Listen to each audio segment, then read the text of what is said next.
Hey, so today we're going to be working on a banana bread, but before we get started, go ahead and hit that subscribe button. This is my version of the recipe. Go ahead and hit the pause button so that you can write it down or screenshot it now. So we're going to get started. We have 8 tablespoons or 1 stick of butter.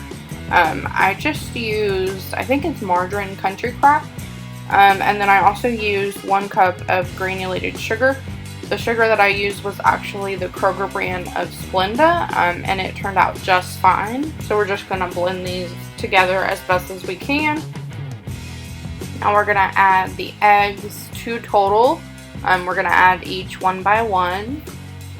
And you just want to make sure that it gets really good and incorporated with the butter and sugar mixture.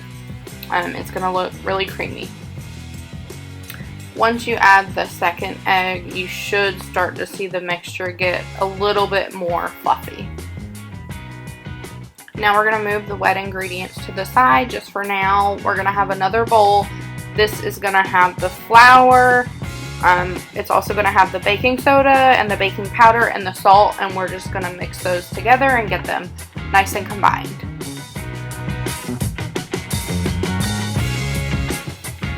So I am going to also be adding about a teaspoon of pumpkin pie spice. The recipe actually calls for cinnamon. However, my husband does not like the straight up flavor of cinnamon, but he can tolerate the pumpkin pie spice, so that's what I use.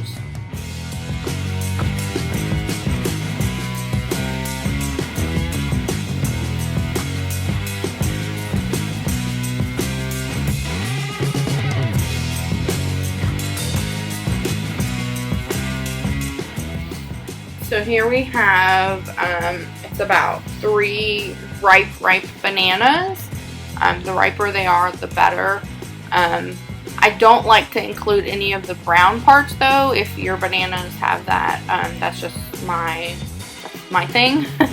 And you're just gonna mash these. I'm using a fork. You could use like a potato masher or even like a mixer.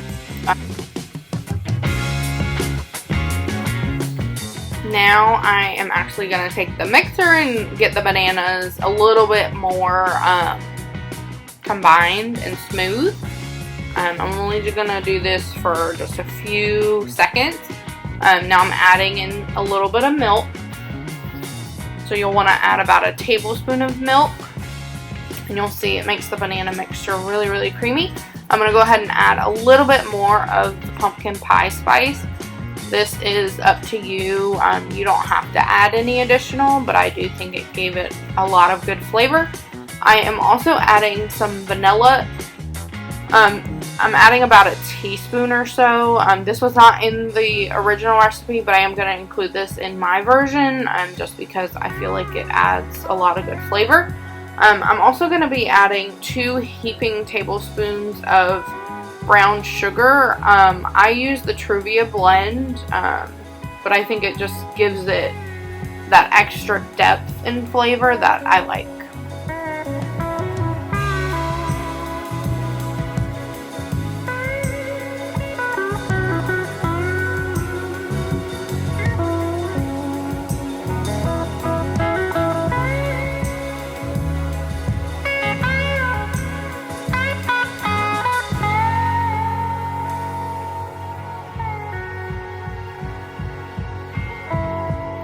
Alright, now that everything is really good and combined, we're going to actually add the banana mixture into our sugar and butter mixture, and then we're going to whip that together and get that nice and combined.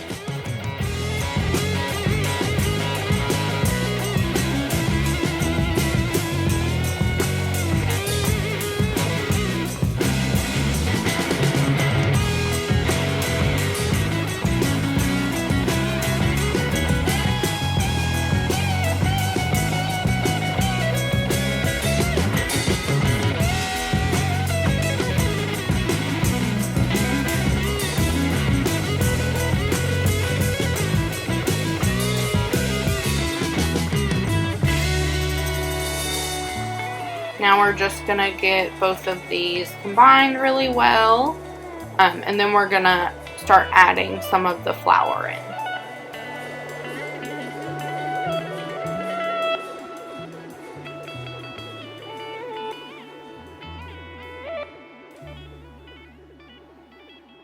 So we're gonna get ready to start adding some flour in, but first I have a few additional ingredients. I'm gonna go ahead and break up these cashews. This is just some nuts that I had in the cupboard.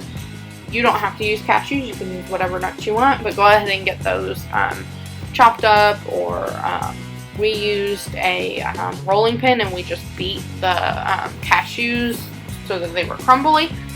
And then we're going to go ahead and add a little bit of that flour at a time.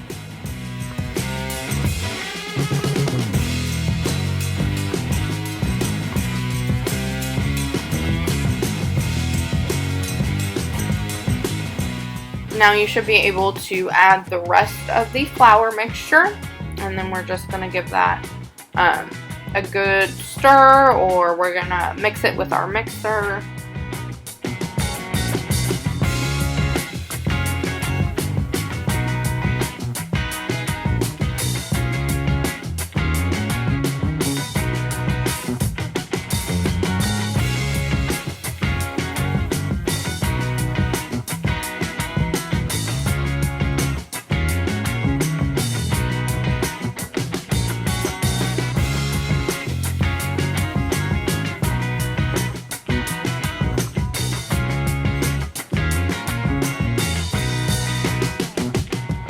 So you just want to get this good and combined. It may be a little stiff, that's okay. You can kind of be the judge of that. If it's too stiff though, you can just add a little bit more milk. And also if it's too thin, maybe add a little bit more flour.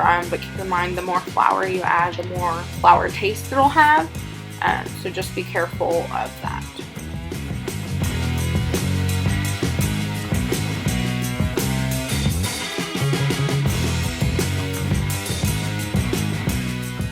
Now you'll see that I'm just scraping the sides just to make sure that all the ingredients are combined and well incorporated.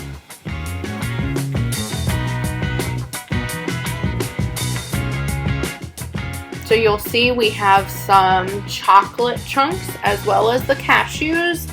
We're going to get both of those combined into the banana mixture. So I'm just pouring those in.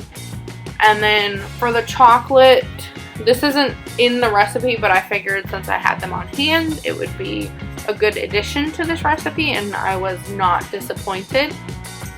So first you're just going to get whatever nut you choose to use, you're going to get that mixed in, and then we will add in those chocolate chunks.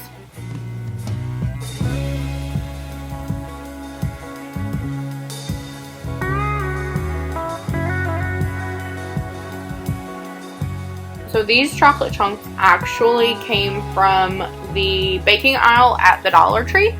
I was actually pleasantly surprised at the quality of them. But I probably added maybe half a cup into the mixture. Maybe a little bit more, it's all on your preference. So however much you want to include in the mix, go for it.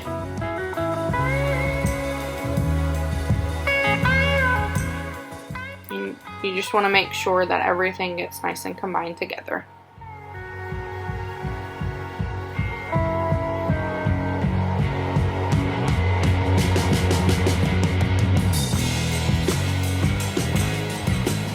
Now I'm just putting half of the mixture into a small loaf pan. Make sure that you spray it with some non-stick cooking spray. Even though this pan is non-stick, I still like to spray it. So we're just going to add, again, half of that mixture.